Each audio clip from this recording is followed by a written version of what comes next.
reading from the Holy Gospel according to Matthew.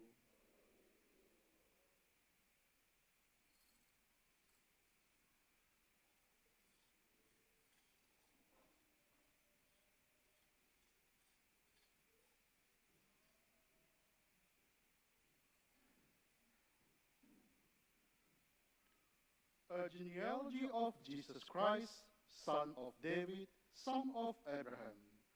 Abraham was the father of Isaac, Isaac the father of Jacob, Jacob was the father of Judah and his brothers, Judah was the father of Perez and Zerah, Tamar being their mother.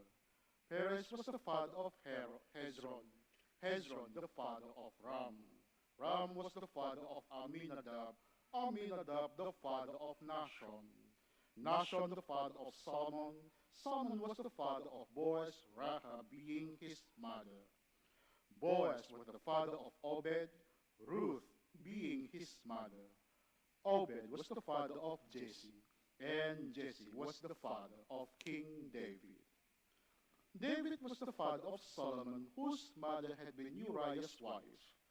Solomon was the father of Rehoboam, Rehoboam was the father of Abijah, Abijah the father of Asa, Asa was the father of Jehoshaphat, Jehoshaphat the father of Joram, Joram the father of Azariah, Azariah was the father of Jotham, Jotham the father of Ahaz, Ahaz the father of Hezekiah, Hezekiah was the father of Manasseh, Manasseh the father of Ammon, Ammon the father of Josiah, and Josiah was the father of Jeconiah and his brothers. Then the deportation to Babylon took place. After the deportation to Babylon, Jeconiah was the father to Shealtiel, Shealtiel the father of Zerubbabel, Zerubbabel the father of Abiud, Abiud the father of Eliakim, Eliakim the father of Azor, Azor was the father of Zadok, Zadok the father of Akim, Akim the father of Eliud, and Eliud was the father of Eleazar, Eleazar the father of Mathan, Mathan the father of Jacob, and Jacob was the father of Joseph, the husband of Mary. Of her was born Jesus, who is called Christ. The sum of generations is therefore 14 from Abraham to David, 14 from David to Babylonian deportation, and 14 from the Babylonian deportation to Christ. This is how Jesus Christ came to be born. His mother Mary was betrothed to Joseph, but before they came to live together, she was found to be with child through the Holy Spirit. Her husband Joseph, being a man of honor and wanting to spare her publicity, decided to divorce her informally. He had made up his mind to do this when the angel of the Lord appeared to him in a dream and said, Joseph, son of David, do not be afraid to take Mary home as your wife, because she has conceived what is in her by the Holy Spirit. She will give birth to a son, and you must name him Jesus, because he is the one who is to save his people from their sins. Now all this took place to fulfill the words spoken by the Lord through the prophets. The virgin will conceive and give birth to a son, and they will call him Emmanuel, a name which means God is with us. When Joseph woke up, he did what the angel of the Lord told him to do. He took his wife to his home, and though he had not had intercourse with her, she gave birth to a son, and he named him Jesus. This is the gospel of the Lord.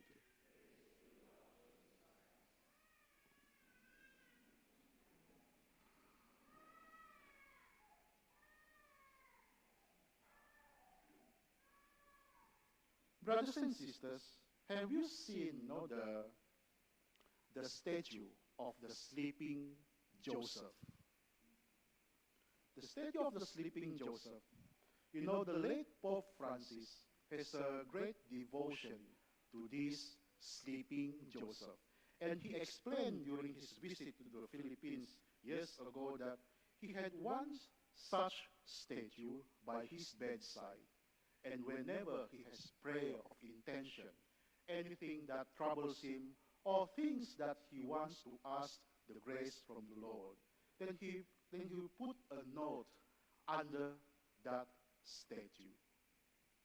That statue symbolizing the silent Joseph, just like what we know him from the gospel, not much about him, but his roles in the history of salvation is such that the history of salvation cannot do without him, because the Savior, the King, will come from the line of David, which Joseph is one of them. Just like what the genealogy that we have heard today, long as it is, but actually, if you really look at that genealogy from Abraham to Joseph, there are many things that we can take from there. If you want a summary of that, what the story behind the genealogy that we have read today of all the list of names, the second reading today is one of them. Paul telling the Romans what has happened, what was the promise, who is to come, who was the promise, and what they should do.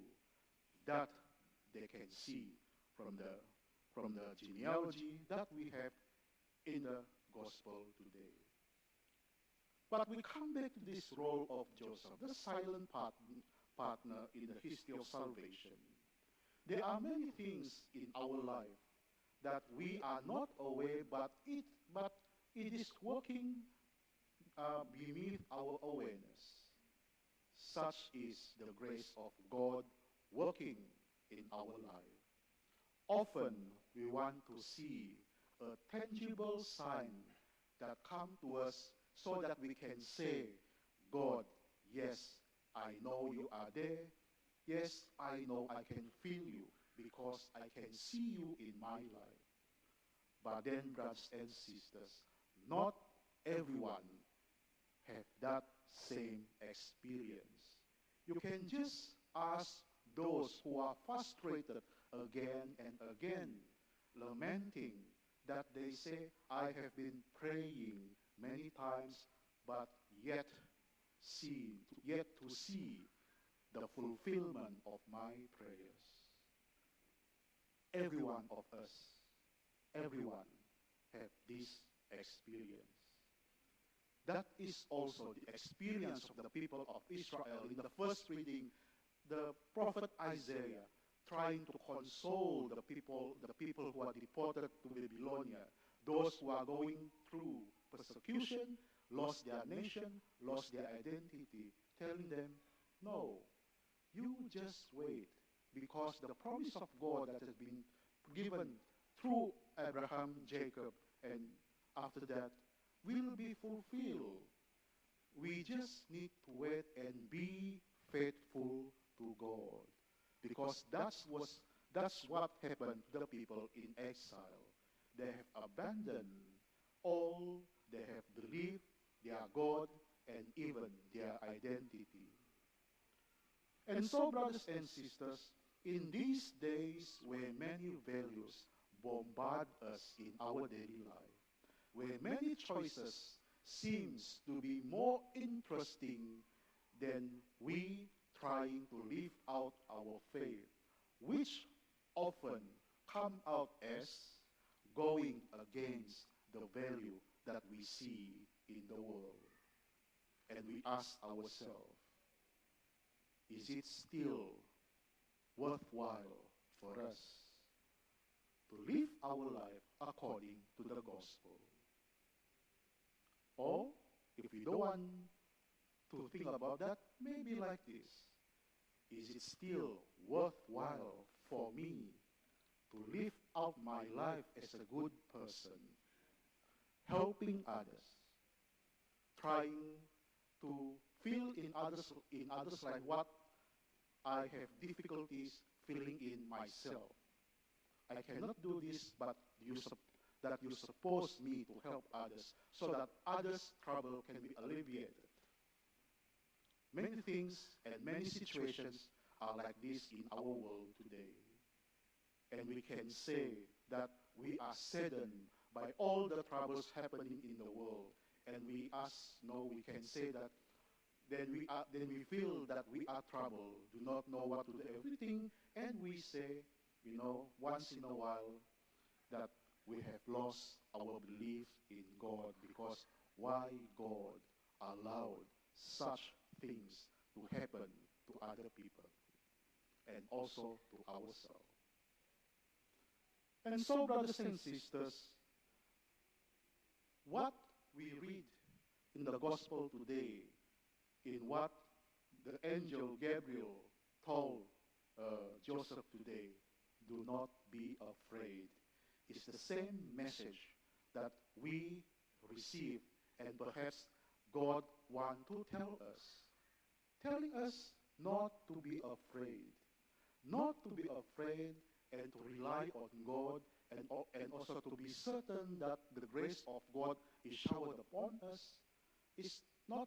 Doesn't mean that there will be no challenges, there will be no troubles, and there will be no difficulties in our life. Our Lady, Mother Mary, the angel Gabriel, greetings to her.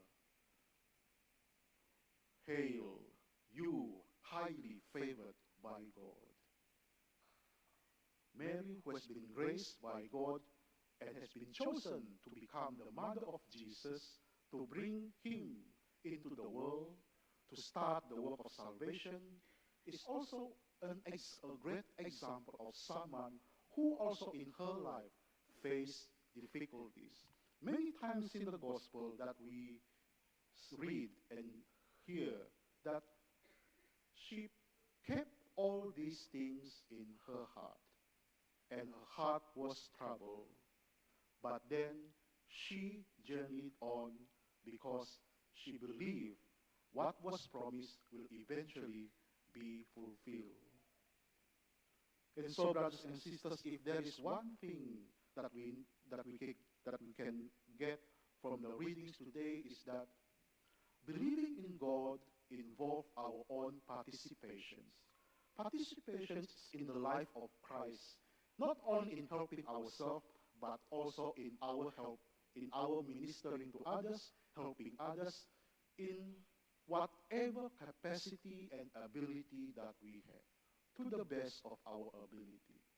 At least what we can do is to pray for the people around us and in the world. And I'm sure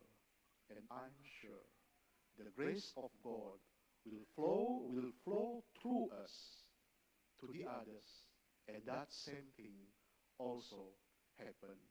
Grace of God flow through other peoples to us, and we will benefit the fruit of that grace. But then we need to be aware of God's presence in our life, in all the things that we do, even the most ordinary and mundane things in our life. And so, brothers and sisters, we pray for the grace of the coming of the Lord into our life, to reminds us that despite the grace that has been showered upon us, that we too must work, facing all the challenges that come through us, with faith, with courage, and with patience. Because eventually we will see and feel the fruit of our prayers, the fruit of other people's prayer, and the fruit of the grace of God in our life.